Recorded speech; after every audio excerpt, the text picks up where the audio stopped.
So in the last couple weeks that I've been back, I was interviewed by two people specifically about fashion and trends and personal style development. First of all, when I first started my channel, it was very much so like based in like analyzing trends on the runways and like kind of predicting what we were going to see. And I'm not even kidding, like I really have not been wrong about these. Part of that is because I've just studied the data behind it and I've really looked at the history of fashion, and some of the trends are cyclical, and so we're seeing a lot of them repeat right now. But I just thought it was interesting because so many people recently have been like, what are we going to see in 2025? And I think it's a good thing that we're just seeing the things that I was talking about now more predominantly on the runways. But one of the things that I talked a lot about was 60s fashion. Literally 2 years ago, I was like, we are going to see more and more 60s fashion come into play. And I believe it was Versace Spring Summer 2024 was mod. Everything about it was mod. We saw polka dots, we saw checkers, we saw mod silhouettes. I mentioned that because I was like, this is coming back. Weirdly enough, we're seeing so many of the decades, like the 60s, 70s, and 80s. I think we're moving away from a lot of the stuff of the 90s. It had its moment, and it's still obviously like so much of fashion in the 90s and the early 2000s is pivotal, and it'll never ever not be relevant. But I think we're seeing a push away into more 60s, some 70s, a lot of 60s and 80s fashion. And with the 60s and 80s fashion, it also harps on what we're seeing now, which is the 2010 cycle comeback. So a lot of this like Tumblr, indie sleaze, that type of fashion that we saw in the 2010s is coming back into the niche fashion girlies. But a lot of those pieces and those silhouettes came from the 70s and the 80s and the 60s too. I'm literally like wearing like my little Peter Pan collar, which is so 2013. But if you think about it, it's so 60s. So this is a really good example of like something repeating itself again, because we saw in 2010, before that we saw that in the 60s. It's just good to like keep an eye out for those things and recognize when they're being repeated, because I mentioned this 2 years ago, like we were going to keep seeing it, but part of seeing it is how it's translated into different decades. This is why fashion history is so important, and like it's important to be versed in history, not only for fashion history, but just like history in general, to know like what was going on in the economy, what was going on politically, socially, like, and how it all affected and impacted fashion. Because right now we're seeing a really interesting turn away from trends. This was kind of already happening last year. I feel like a lot of people, the consumer at least, like the online consumer, because there's the Gen Pop, which is like, I wouldn't say they're like online, and then you have like the online consumer, and that is a different demographic than like just the consumer or just the people online. So if you think of the online consumer, how they're interacting with fashion and their relationship to fashion is very, very influenced politically, socially, and economically. So knowing what had happened throughout fashion and history and why history impacts fashion is important, because then you can look at these things that are coming out and these brands that are releasing these collections, and you can see like, okay, well, this is going to come into play in the next couple years or maybe the next few seasons because this, and this. And you can see that the trends are just cyclical. Any person who is like very integrated into the industry knows that everything is cyclical. It's no surprise that we're seeing a lot of these 2010s things come back into play. People were freaking out about the skinny jean. Okay, well, that's just like, it happens when you follow the structure and you look at the data and you look at the patterns of the trend cycles. The other thing I want to talk about, it goes hand in hand with this idea that I mentioned in my first video of this like revival of the classics, right? People are into jazz. People are into going to the ballet. They're into going to the theater. People love going to the movie theaters. Like there's this whole idea being revived right now of the classics. And a lot of that is tangible media, tangible entertainment, right? Part of that is dressing, bringing back proper dressing. People realize that there was a lot to be said about dressing yourself, not even to like impose this pseudo status, socioeconomic status, but kind of like it shows like the impact and the importance of dressing. And it's less in like a vain way. It's not really anything to do with vanity or like monetary status, but just so much of what we do and how we interact with people is now determined on our first impressions of them, which now is on social media. Being on social media, so much of it is dependent on like who's cool. People determine whether or not they're cool by how they dress. So dressing well, it was never not cool. Let me just say that. Like if you're cool, then like you have this self-expression, and like part of your self-expression is the way you dress, and people are drawn to that. People are drawn to self-expression and authenticity. And so like that kind of uniqueness and style has always been prevalent forever. But now it's so integrated into your social life and your social status, which is very, very interesting. And it's so much of that has to do with how we're perceived on media. That being said, people have taken this interest into classics and dressing. It's also like in music. I mean, you look at Bob Dylan and that was like the 70s, right? In the 80s. And then you think, okay, all of these things are having these revivals, all of these like 90s fashion revivals and all of these movie revivals, and these bands are getting back together and pop culture is more popular than ever. It's all intertwined is what I'm trying to say. And I don't know if I'm articulating it eloquently, but I'm trying to, because it's quite hard to put into words, essentially. This idea of reviving these classics and where we're at right now, socially, politically, economically, it all intertwines. People want to feel like an individual. They want to be recognized as unique. So this idea of dressing well, on top of this idea of reviving these classics and tangible entertainment and tangible media being more popular, all of this is intertwined. Part of this, and this is going somewhere, I promise. In the 60s, honestly in the 50s, okay, there was this like evening jacket, right? It wasn't a coat. It wasn't necessarily a blouse or a top, but it was an evening jacket. It wasn't a blazer. I mean, they were often blazers, but you didn't have to be a blazer. But an evening jacket was elevated dressing. Women used to wear these all the time. You would often see an evening jacket paired with a suit pant or like a dress or a skirt. Come in the 90s, when we thought of like the power suit, it kind of went away from that. And then if you keep following through the 90s and the 2000s, business casual became a thing. So people started pulling away, and by people I mean mainly women, because this was a women's fashion item. People pulled away and kind of left that garment in the past. Now we're seeing this revival of the 60s, and we're seeing a lot of 70s, and we're seeing a lot of 80s come into play. This idea of the evening jacket is being brought back. And on top of that, I think a lot of people for the last couple of years were very obsessed with this like hobo bag idea, right? And that hobo bag comes from really the 70s. Yes, in the 90s as well. And then you saw it just stay relevant for a while. But there was a moment where hobo bag wasn't it. Like the tiny little bags were a thing, or a crossbody bag. Shoulder bags, crossbody bags, and tiny, tiny purses became more popular. The last couple of years, it's been the hobo bag. I love a good hobo bag, don't get me wrong. But I think that we need to bring back evening bags, a clutch, okay? A nice, beautiful, gorgeous, embellished clutch. Because the art of dressing entails accessories, bringing back an evening bag.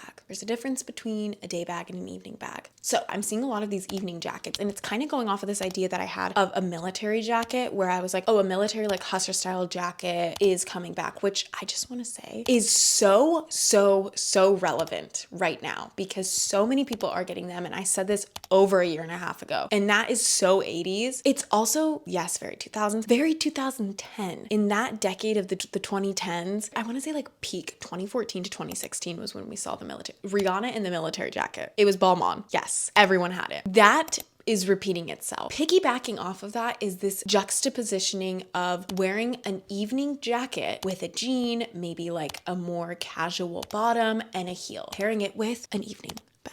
So that is like my main thing. And the rest of it is just like everything I've already said. I already said polka dots was going to be a thing because that's a 60s pattern. And I talked about patterns already. I mentioned gloves becoming a kind of this like statement accessory, which I think is going to we're just going to keep seeing that. And we already saw it for a while. I talked about hats a year and a half ago, which was also a 60s thing, because 60s was all about this like mod fashion. And there were all these amazing hats in the 60s. And we're seeing a lot of them come back on the runways. So wearing a hat, wearing gloves, wearing an evening jacket, when was the last time women did that? So when those women were dressing, that was still relevant for them in the 90s, in the 80s. That whole like elevated of like a very structured hat and a glove is very, very like obviously it's like you saw that in the 30s and the 20s and the 40s, 50s, 60s, 70s. But that is like from a different time. It's from a different era. But it has a lot to do with this idea of this revival of the classics. So I think we're just going to keep seeing these repeat and repeat. Like I said, everything is cyclical and everything is impacted politically, socially, and economically. What else? I don't know. I just think more people are going to lean away from like micro trends. I feel like predicting trends is so out. I don't think it's relevant anymore. And I think that if you're wondering what is going to be in, what are we going to see? Oh my God, like who's going to wear what? What's the next it item? item. We need to let that go. There's this repetitiveness that we're seeing on the runways that is no longer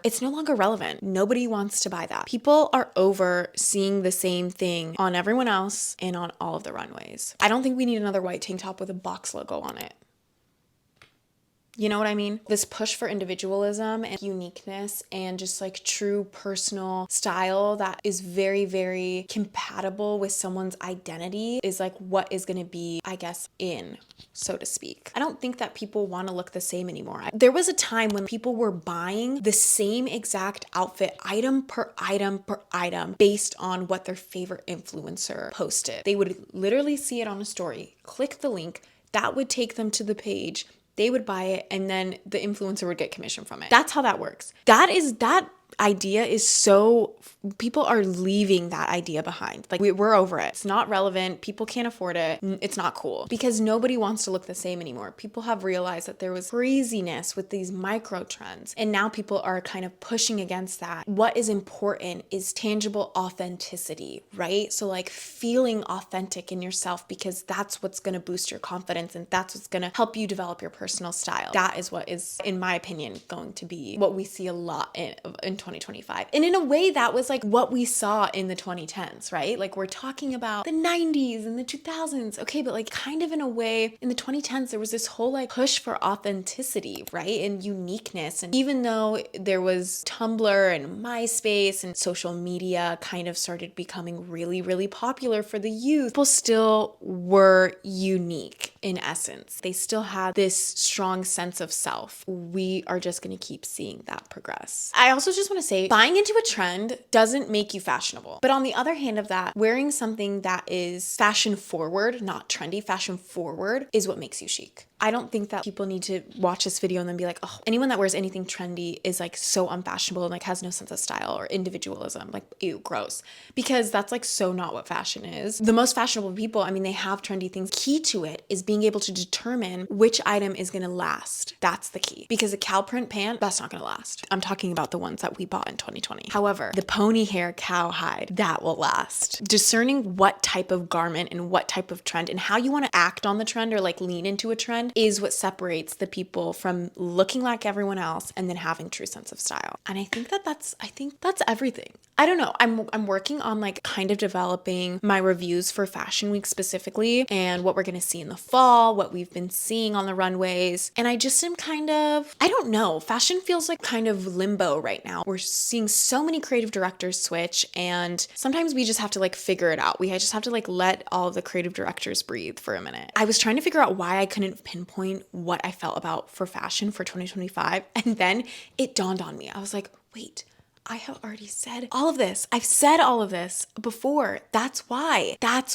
2 years ago and a year and a half ago. That's why I was so uninspired. I'm not even trying to sound arrogant or anything. Genuinely, that was my thought process. I was like, why am I not? People were freaking out about things and I was like predictable. Duh. Because I already talked about it. Anyway, if you're wondering where you're going to get like inspired from, right? Okay, maybe you're like, okay, now that I've watched this, I don't want to look on the internet. I'm over it. The internet is a great place to do that. The way people get inspired now is literally from the internet. I don't know. I think it's like a great tool. It's a wonderful resource. And everyone is getting influenced by what they see on social media and what they find on the internet. Again, it's just being able to discern and figure out and decide what is going to be worth your money, what is not going to be worth the money, what is true to your style. Can you recognize when you're falling into a trend that doesn't complement your wardrobe? Because you can still do it and it complement your personal style and your wardrobe. You just have to figure out how. You don't have to buy the exact same item. Anyway, if you are wondering, okay, how can I get inspired now? Go to a magazine store and touch some magazines, flip through editorials. Right now, print media is so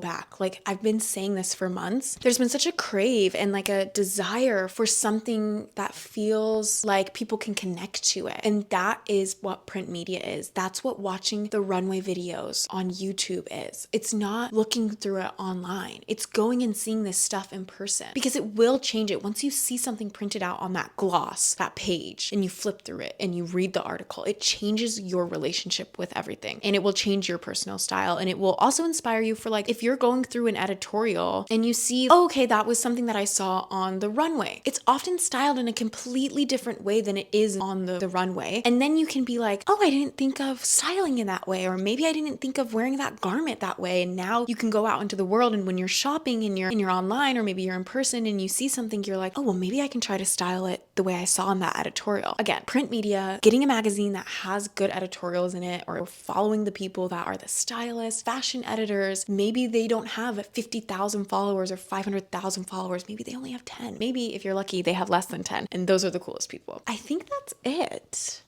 So I'm excited to see what we see next. And if you're wondering what is coming back, it's been the 2010s. It's been the 2010s for the last 6 months, but we're going to just see it trickle down. And after that, keep in mind, remember when you're looking at something that you're seeing the 80s. I mean, the entire Saint Laurent, the last 2 shows, so 80s, been so 80s. And I said that because Martine Rose a year ago came out with a show, and I was like, oh my goodness, this is 80s fashion. 80s fashion is so back. Being versed in the history, being versed in what men and women were wearing during those times is so important, because it matters when we're looking at these garments. And if you're trying to figure out, like, how am I gonna move forward and what am I gonna wear for this next year, go back, look at the runways, and then I urge you to go back to, like, the 80s, the 70s, the 60s and 50s, and look at how all these decades have impacted the trends that we've seen. Because once you recognize it, start to see it everywhere. Okay, bye.